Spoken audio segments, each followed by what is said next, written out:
6 principles of influence. Could you say a little bit about those principles? Surely. They represent, in my view, the 6 universals, the 6 dimensions of the human condition that incline people to say yes when one or another of those principles is included in a communication or a request or an appeal. They are very quickly reciprocation.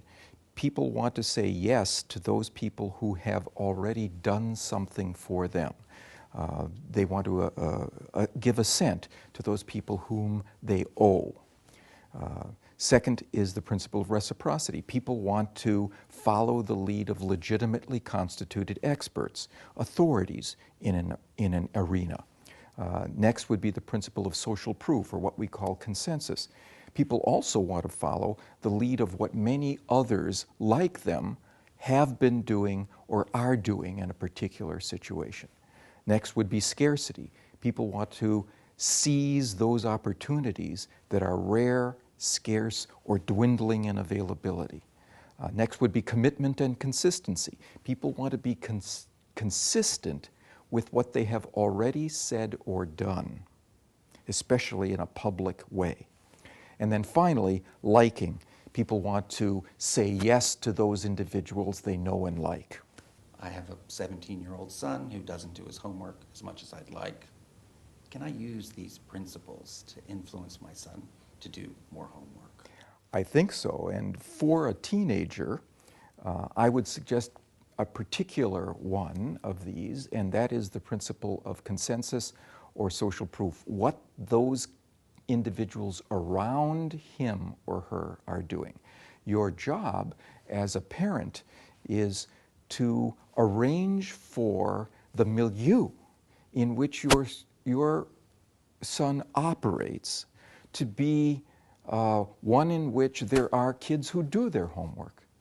If you need to drive him across town to get involved in a particular activity that has that kind of kid available. You need to put him in a surround where those individuals are there so that their norms, their values, their preferences come from the side and influence him, rather than something that you try to do from the top or from the front.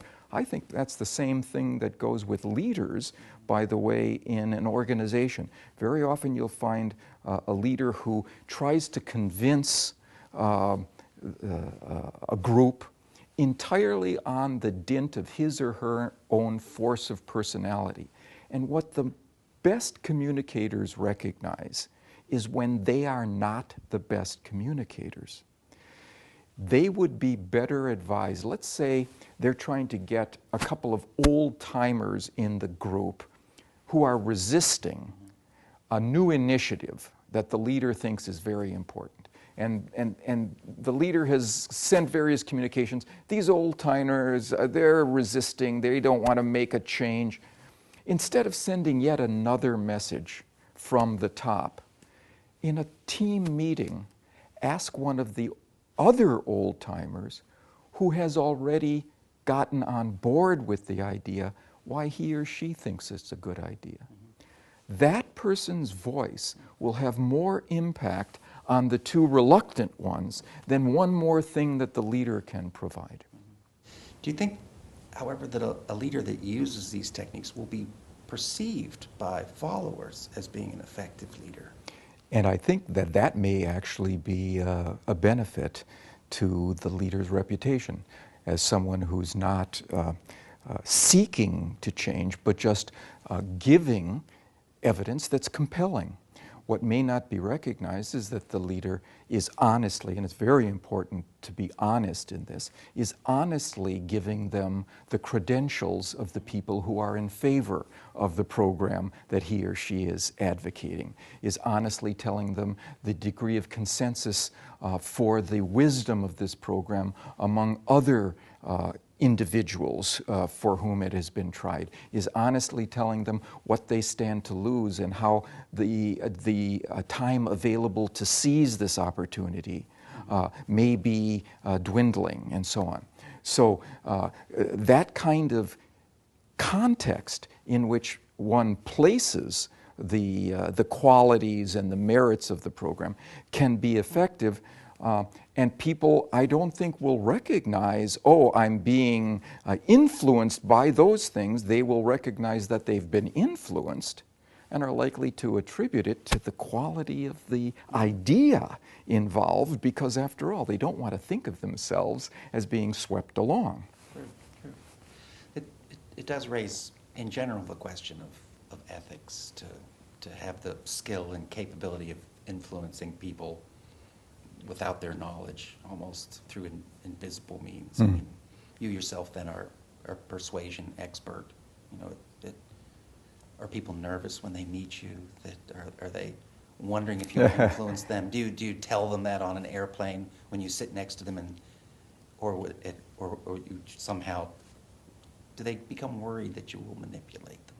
Yeah, I think there may be some of that, and even my colleagues, so that it's very important for me under those circumstances to be scrupulously honest in the presentation of the information and the principles of influence that I employ. So, for example, to take one of the principles we talked about, the principle of authority, that people want to follow the lead of legitimately constituted experts. It's very important for me, if I have a position, an idea, a program to try to advance, that I provide the genuine credentials of those experts who would concur with me about that, so that I've employed a principle of influence, authority, but it's one that counsels correctly for recipients to want to believe. If we follow the advice of the people who have genuinely become knowledgeable and expert in an arena, then we as recipients of that information will be more likely to make good choices. So as long as a communicator, I employ these principles with scrupulous authenticity, then I feel that no one has been manipulated, no one has been coerced, no one has been deceived in the process. Good. Thank you. I enjoyed the opportunity to interact, Don.